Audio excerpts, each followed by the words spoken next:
બધા મજામાં ને આપણને આજે જોવાના છે ફીટલ સર્ક્યુલેશન. શું જોવાના છે? ફીટલ સર્ક્યુલેશન. ઓકે, એકદમ મસ્ત, એકદમ શાંતિથી જોવાના છીએ. ફર્સ્ટ ઓફ ઓલ, ફીટલ સર્ક્યુલેશન એટલે શું?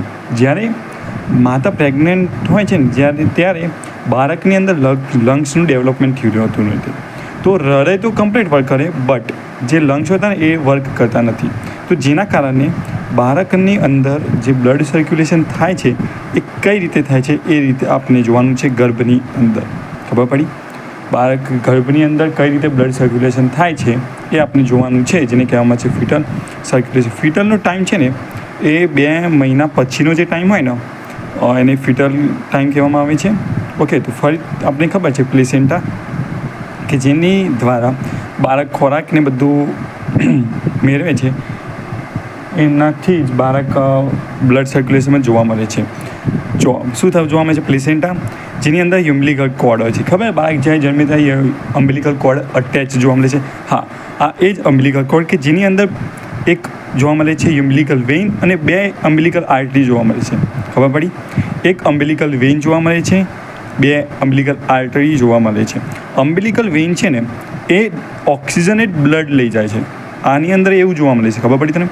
જે અમ્બિલિકલ વેઇન હોય ને એ ઓક્સિજનેટ બ્લડ વહે છે, જ્યારે અમ્બિલિકલ આર્ટરીની અંદર ડીઓક્સિજનેટ બ્લડ જાય છે. હવે શું થાય છે? પ્લેસેન્ટા દ્વારા અમ્બિલિકલ કોર્ડની અંદર બ્લડ આવે, જેનાથી અમ્બિલિકલ વેઇન થ્રુ આ જશે લીવરની અંદર પોર્ટલ વેઇનમાં. હવે બાયપાસ 3 બાયપાસ છે. કેટલા? 3 બાયપાસ છે. હવે બાયપાસ છે ને એ બ્લડનો ટ્રેક બદલી નાખે. જે બ્લડ હોય ને બ્લડ એનો ટ્રેક એટલે કે રસ્તો હોય ને એ બદલી નાખે છે. કયો બાયપાસ? જો પહેલાં આ બાયપાસ ઇમ્પોર્ટન્ટ છે. ડક્ટ ઉપરથી ડક્ટસ વેનોસિસ. યાદ રહેશે? યાદ રાખવું પડશે, બહુ મોસ્ટ ઇમ્પોર્ટન્ટ છે. એટલે પહેલું આવશે ડક્ટસ વેનોસિસ, બીજો આવશે મને ફોરામેન ઓવાલ. શું આવશે? ફોરામેન એ રીતે યાદ રાખજો. ફોરામેન ઓવેલ. પહેલાં ડક્ટસ વેનોસિસ, ફોરામેન ઓવેલ, અને થર્ડ આવશે ડક્ટસ આર્ટેરિયોસિસ.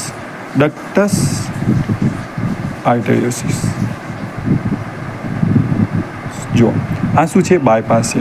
અને બાયપાસ છે ને એ બ્લડનો ટ્રેક જ આખો બદલી નાખે છે. બ્લડનો ટ્રેક યાની કે બ્લડ જે જગ્યાએ વહેતું હોય ને એ જગ્યાએ બાયપાસ આવી જાય ને તો એ જગ્યાએ ના વહે, એકદમ રૂકી જાય અને બીજી જગ્યાએથી વહેવાનું ચાલુ કરે છે, જેને બાયપાસ કહેવામાં આવે છે.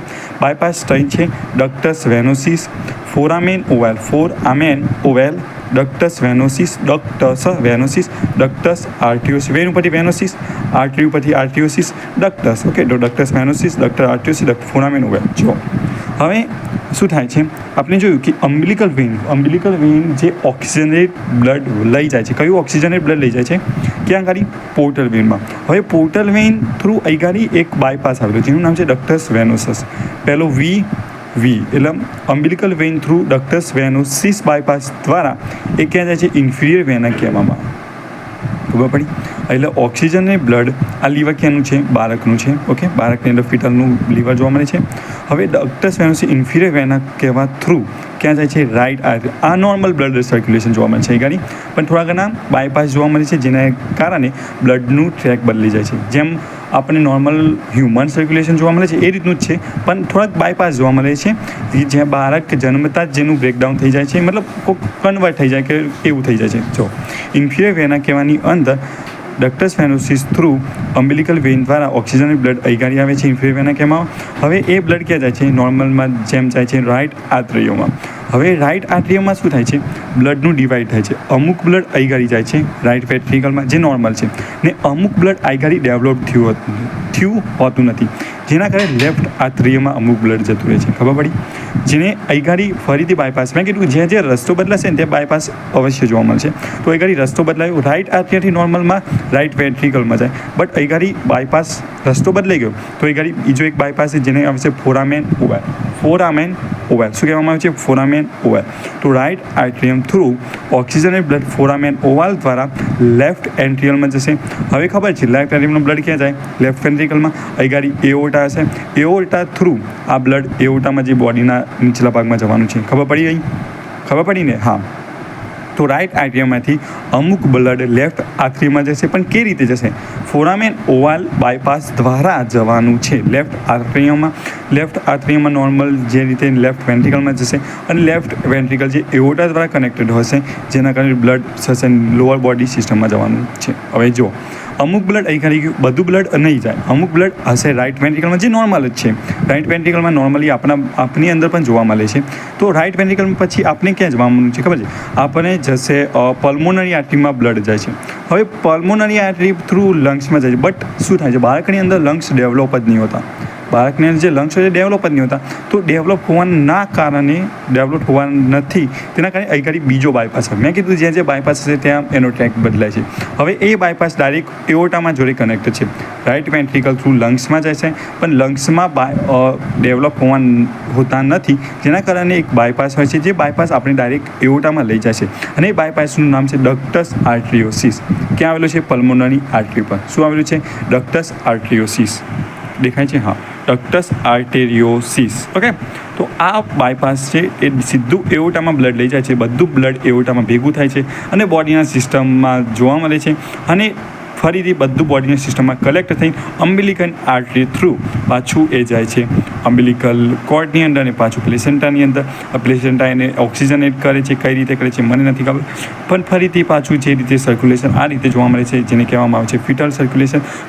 કોઈ બી પ્રોબ્લેમ હોય તો કમેન્ટ કરી શકો છો, અને કમેન્ટમાં બસ સબસ્ક્રાઈબ કરી નાખજો. બાકી બસ હવે મેં મારી સારી રીતે હજી હું ટ્રાય કરી રહ્યો છું, ધીમે ધીમે શીખવાડીશ. આ તો બોડીમાં જો એઓર્ટા થ્રુ બોડીમાં ડિસેન્ડિંગ એઓર્ટા થ્રુ ડિવાઈડ થાય છે. રાઇટ સિલિયક કોરોનરી કંઈ હતું આનું ફૂલ ફોર્મ મને યાદ નથી. ઇલિયક આર્ટરી, હા, ઇલિયક આર્ટરી. એ means iliac artery, internal iliac artery, external iliac artery. See for coronary iliac artery something હશે, મને નથી ખબર, પણ જોઈ લેજો. બાકી આ રીતનું હોય છે. ખબર ના પડી હોય તો મને કમેન્ટ કરજો, હું બીજી વાર શીખવાડી. ફરીથી placenta through umbilical vein through bypass દ્વારા ઇન્ફિરિયર વેના કહેવામાં, ઇન્ફિરિયર વેના કહેવા ડાયરેક્ટ લઈ જાય છે રાઇટ આર્ટરીયમમાં. રાઇટ આર્ટરીયમમાં બ્લડનું ડિવાઈડ થાય છે બે જગ્યાએ ઉપર. એક જગ્યા ઉપર left atrium through direct normal bypass હોય ને એ રસ્તો બદલી નાખે, ત્યાં બાયપાસ છે. એક બાયપાસ ઇન્ફિરિયર વેના કહેવામાં બ્લડ પહોંચાડે છે. બીજો બાયપાસ લેફ્ટ આર્ટરીયમમાં બ્લડ પહોંચે. ત્રીજો બાયપાસ એઓર્ટામાં બ્લડ પહોંચાડે છે. બહુ કોમ્પ્લિકેટ છે, બટ સિમ્પલ રીતે સમજી જજો. ફરીથી એકવાર, જે અમ્બિલિકલ વેઇન થ્રુ આ બ્લડ જશે પોર્ટલ વેનમાં એક બાયપાસ હોય છે, જેના કારણે ઇન્ફિરિયર વેના કહેવામાં બ્લડ જાય છે. ઇન્ફિરિયર વેના કહેવાતું રાઇટ આર્ટરીયમમાં બ્લડ ડિવાઈડ થાય છે. અમુક બ્લડ લેફ્ટ એન્ટ્રિકલમાં જાય છે, પણ બાયપાસ દ્વારા જાય છે, કારણ કે આ નોર્મલ ટ્રેક છે જ નહીં, જેના કારણે ફોરામેન ઓવલ બાયપાસ દ્વારા લેફ્ટ એન્ટ્રિયલમાં જશે. લેફ્ટ એન્ટ્રિયમ થ્રુ લેફ્ટ વેન્ટ્રિકલમાં અહીંગાડી એઓર્ટા જોવા મળે છે. એઓર્ટા થ્રુ ડાયરેક્ટ બોડીના સિસ્ટમમાં. હવે અમુક બ્લડ રાઇટ આર્ટરીયમમાંથી જશે રાઇટ વેન્ટ્રિકલમાં.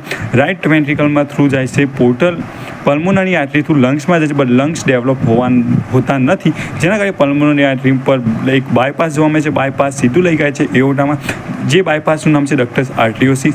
એ બાયપાસ દ્વારા બ્લડ એઓર્ટામાં જાય છે. એઓર્ટામાં બોડીની સિસ્ટમ થ્રુ પાછું અમ્બિલિકલ આર્ટરીમાં કલેક્ટ થાય છે અને પાછું પ્લેસેન્ટાની અંદર. અમ્બિલિકલ આર્ટરી એ ફોર કેટલા? 2. અમ્બિલિકલ આર્ટરી કેટલી છે? 2. જે અમ્બિલિકલ વેઇન ઓનલી 1 છે.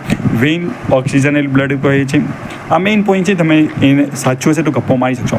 અમ્બિલિકલ વેઇન ઓક્સિજન બ્લડ ઓવી, ઓકે, ઓક્સિજન બ્લડ વહી જાય છે.